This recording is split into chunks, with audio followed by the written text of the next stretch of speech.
ये महाराष्ट्र और पूना में आया था। परसों पूना था, कल मैं संभाजीनगर था, आज में कल मैं मुंबई आ गया था। मित्रों, जिस तरह से पूरे देश के अंदर देश के यशस्वी प्रधानमंत्री नरेंद्र मोदी जी के विजन पर लोगों को विश्वास है, और वो विश्वास इसलिए है कि आपने 2014 से पहले इस देश की स्थितियों को देखा है।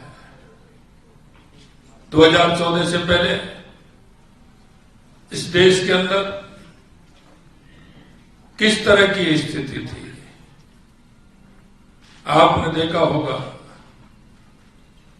कि 2014 से पहले देश में भ्रष्टाचार की नई नई इबादतें लिखी जा रही थी।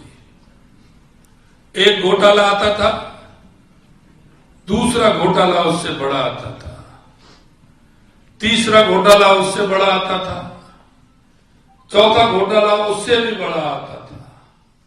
लगातार घोटालों का अंबार लग रहा था। पृथ्वी पर भी घोटाले, पाताल में भी घोटाले और आसमान में भी घोटाले। कोई भी राष्ट्रवादी व्यक्ति जब पेपर पढ़ने सुबह बैठता था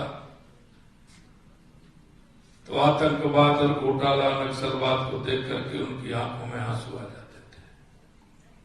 पेपर और आंखों के आंसुओं से गीला हो जाता था। मैं आपको यही कहना चाहता हूं, देश के यशस्वी प्रधानमंत्री नरेंद्र मोदी जी के नेतृत्व में 2014 के बाद देश के घोटालों से मुक्ति मिली, देश को आतंकवाद से मुक्ति मिली, देश को नक्सलवाद से मुक्ति मिली। कांग्रेस हमेशा गरीब की बात करती थी, लेकिन गरीबी से कोई वास्ता नहीं था। आज हम कह सकते हैं कि 2014 के बाद गरीब कल्याण की योजनाओं ने मूर्त रूप लिया है, और देश के यशस्वी प्रधानमंत्री नरेंद्र मोदी जी ने उस गरीब कल्याण की परिभाषा को बदलने का काम किया है। यही नहीं मेरे भाई और बहन, मैं अधिकतर कहता हूं आप सब मीडिया वालों से भी मैं इतना ही कहना चाहता हूं मेरे भाइयों, कि हम इस देश के नागरिक हैं। मीडिया का भी काम है, मीडिया चौथा स्तंभ है। हम सबको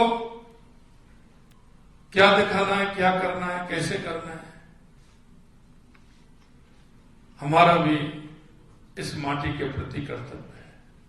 मैं आपसे इतना ही कहना चाहता हूं, 2014 के बाद चाहे हमारी गरीब कल्याण की योजनाएं हो, चाहे हमारे देश का विकास हो, सीमाओं की सुरक्षा हो, या देश में बढ़ता हुआ हमारा गौरव हो, दुनिया में बढ़ता हुआ हमारा गौरव हो, यह आप सभी ने देखा है। मैं इतना ही कहना चाहता हूं, कांग्रेस के लोग हमेशा झूठ और लूट की बात कहते हैं। कांग्रेस हमेशा चुनाव आते हैं, उनके घोषणा पत्र बड़े लोभावने होते हैं। ऐसे होते हैं क्योंकि उनको काम नहीं करना होता है, सिर्फ उनको घोषणा पत्र जारी करना होता है।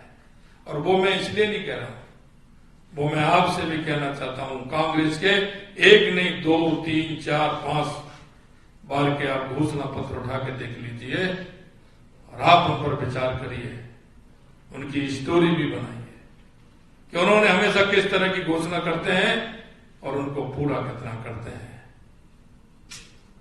और एक तरफ भारतीय जनता पार्टी है, देश के यशस्वी प्रधानमंत्री नरेंद्र मोदी है।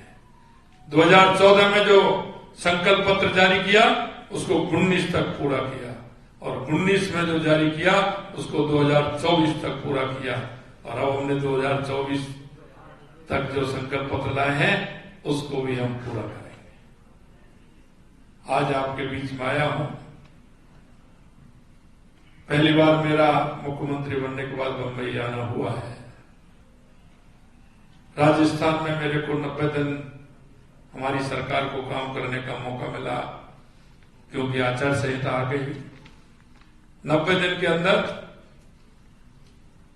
राजस्थान की सरकार ने वो काम किए हैं जो कांग्रेस 50 साल और 60 साल में नहीं कर पाई। कांग्रेस ने उन वायदों को खूब भुनाने की कोशिश की, बजट में भी की, विधानसभा में की, चुनावों में भी उनको इस्तेमाल किया, लेकिन एक भी वायदा उन्होंने पूरा नहीं किया। क्योंकि आप सभी जानते हैं, कुछ मेरे मित्र पत्रकार राजस्थान से ताल्लुक रखते हैं, वो तो और भी अच्छी तरह से जानते हैं कि राजस्थान पानी के लिए बहुत बड़ी दिक्कत होती है। राजस्थान के अंदर हमने 3 महीने के अंदर हमारी जो पूर्वी राजस्थान की 21 जिलों की जो हमारी योजना ERCP की थी, देश के यशस्वी प्रधानमंत्री नरेंद्र मोदी जी ने उसका भी समझौता कराने का काम किया है। हमारा केंद्र सरकार से, मध्य प्रदेश से और राजस्थान सरकार का मिलकर के वो योजना बनी है। 21 जिलों को पीने का पानी भी मिलेगा, 2,80,000 हेक्टेयर सिंचाई का पानी मिलेगा, औद्योगिक क्षेत्र के लिए पानी मिलेगा। इसी तरह से हमारे बहुत लंबे समय से यमुना जल समझौते की मांग चल रही थी, जो हमारे शेखावाटी के प्रमुख जिले हैं राजस्थान के, सीकर, चूरू और झुंझुनू, उनकी योजना थी, 50 साल से अटकी हुई थी।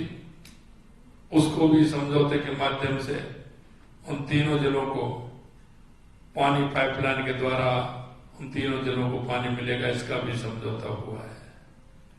कई ऐसे काम राजस्थान के अंदर जो हमने वायदे चुनाव में किए थे, हमने लगभग 40 से 45% तक के वायदे हमने राजस्थान में 90 दिन में हमने पूरा करने का काम किया है। आज मैं ये कह सकता हूं कि देश हो या प्रदेश हो, देश के यशस्वी प्रधानमंत्री नरेंद्र मोदी जी के नेतृत्व में हमारा देश आगे बढ़ रहा है, हर प्रदेश आगे बढ़ रहा है। कांग्रेस हमेशा स्वार्थ की राजनीति करती है, परिवारवाद की राजनीति करती है, अफवाहों की राजनीति करती है। आज आपने देखा है कि किस तरह से कहां तक कांग्रेस पहुंच गई। भ्रष्टाचार तो करती है, लेकिन जातिवाद, क्षेत्रवाद, प्रांतवाद और अब तो वो रंगभेद की नीति पर भी आ गई। लोगों की पहचान कहां किस तरह से कर रहे हैं, कहां तक पहुंच गई, ये क्या है, क्या स्थिति बनाना चाहते हैं वो। मैं आपसे इतना ही कहना चाहता हूं, कांग्रेस हमेशा जिस तरह की बात चुनावों में करती है, कांग्रेस ने इस देश को कमजोर करने का काम किया है, तुष्टीकरण के आधार पर चलने का काम किया है, भ्रष्टाचार के आधार पर चलने का काम किया है। सही माने में हम कहें तो कांग्रेस इस भ्रष्टाचार की जननी है। मैं आपसे के माध्यम से इतना ही कहना चाहता हूं, कल मैं मुंबई में एक कार्यक्रम मेरा था, 2 कार्यक्रम थे, आज भी मेरे कार्यक्रम हैं।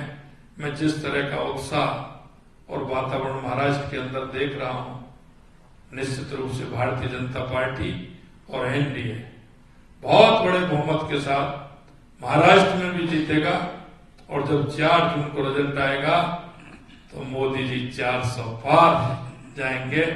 ये जनता के मन की बात जो है, क्योंकि जनता को एक विश्वास हो गया है कि मोदी जी जो कहते हैं वो करते हैं, जनता में विश्वास है। मैं कई प्रदेशों में जाना हुआ है, बंगाल में हमारी सीटें बढ़ेंगी, झारखंड में हमारी सीटें बढ़ेंगी, तेलंगाना में हमारी सीटें बढ़ेंगी, आंध्रा में हमारी सीटें बढ़ेंगी, उड़ीसा में हमारी सीटें बढ़ेंगी, और जितने भी हमारे प्रांतों में सीट हमारी बढ़ेंगी। और राजस्थान का तो आपने देखा है, 2014 में भी 25 में से 25 सीट आई थी, 2019 में भी 25 में से 25 सीट आई थी, और अब की बार भी 25 में से 25 सीट राजस्थान के अंदर आएंगी। मैं आपसे इतना ही कहना चाहता हूं कि देश के यशस्वी प्रधानमंत्री नरेंद्र मोदी जी के नेतृत्व में 4 जून को 400 पार होंगे और हमारे देश के यशस्वी प्रधानमंत्री नरेंद्र मोदी जी तीसरी बार प्रधानमंत्री बनेंगे। आप सभी को बहुत बहुत धन्यवाद। नमस्कार।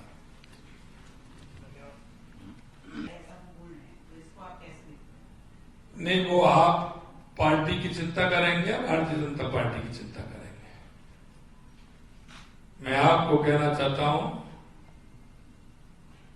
तीसरी बार देश के यशस्वी प्रधानमंत्री नरेंद्र मोदी जी बनेंगे और ये अरविंद केजरीवाल जी को कहना चाहता हूं कि आप अन्ना हजारे जी के साथ भ्रष्टाचार के मुद्दे पर आए थे, आप कहां से कहां पहुंच गए,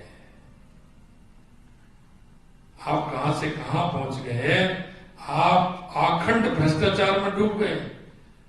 आपको ये नहीं पता है कि आप जमानत पर हैं।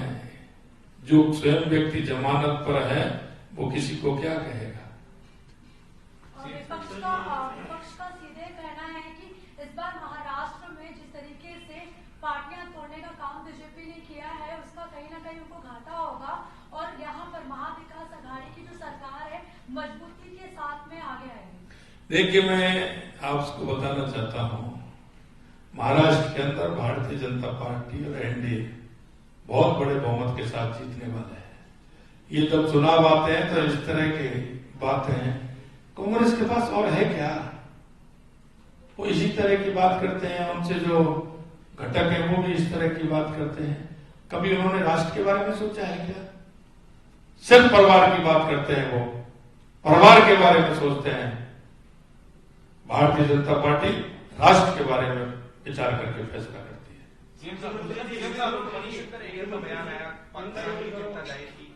वन बाय वन आप 2 दिन से आज दूसरा दिन मुंबई में है, राजस्थानी लोगों से मिल रहे, प्रतिनिधियों से मिल रहे हैं। राजस्थान को लेके सरकारों का वादा ही रहा है। आप कोई विशेष योजना ला रहे, विंडो ला रहे, कोई प्रवासियों के लिए मिनिस्ट्री खोल रहे, क्या करने वाले हैं? देखिए, आज में कुछ बातें मैंने मेरे प्रवासी भाइयों से कहा है। आचार संहिता है, ज्यादा मैं कुछ नहीं कहूंगा, लेकिन मुझे ये पता है कि पूरे देश भर में और दुनिया में जो मेरे राजस्थान के प्रवासी भाई हैं, मैं इतना कह सकता हूं, जो उनके मन में सरकार के प्रति जो भाव है, उनके मन में सरकार के प्रति जो लगाव है, निश्चित रूप से उनकी भावनाओं के अनुरूप पूरा काम करेंगे। मुख्यमंत्री जी, आपने भ्रष्टाचार पर बहुत सारी बातें कही है। चुनावी बॉन्ड को लेकर के आपका क्या सोचना है? सुप्रीम कोर्ट ने इसको असंवैधानिक गैर कानूनी करार दिया। क्या चीज? चुनावी बॉन्ड जी, जिससे चंदा लिया है। चंदा। देखिए, मैं आपको एक बात कहना चाहता हूं, यह आप निश्चित रूप से मानिए कि भारतीय जनता पार्टी कोई भी ऐसा काम नहीं करती। और दूसरी बात मैं आपको ये भी कहना चाहता हूं कि आप हमारा जो काम है वो निश्चित रूप से पूर्ण रूप से फेयर काम है और वो फेयर काम जो करता है वही बोलता है। सुप्रीम कोर्ट ने गलत कहा। अगला नेक्स्ट सर, जिस तरह से बात करें तो महाराष्ट्र में उद्धव ठाकरे की सरकार थी, उद्धव ठाकरे ने इस बार नया नारा दिया है कि मोदी सरकार इस बार 400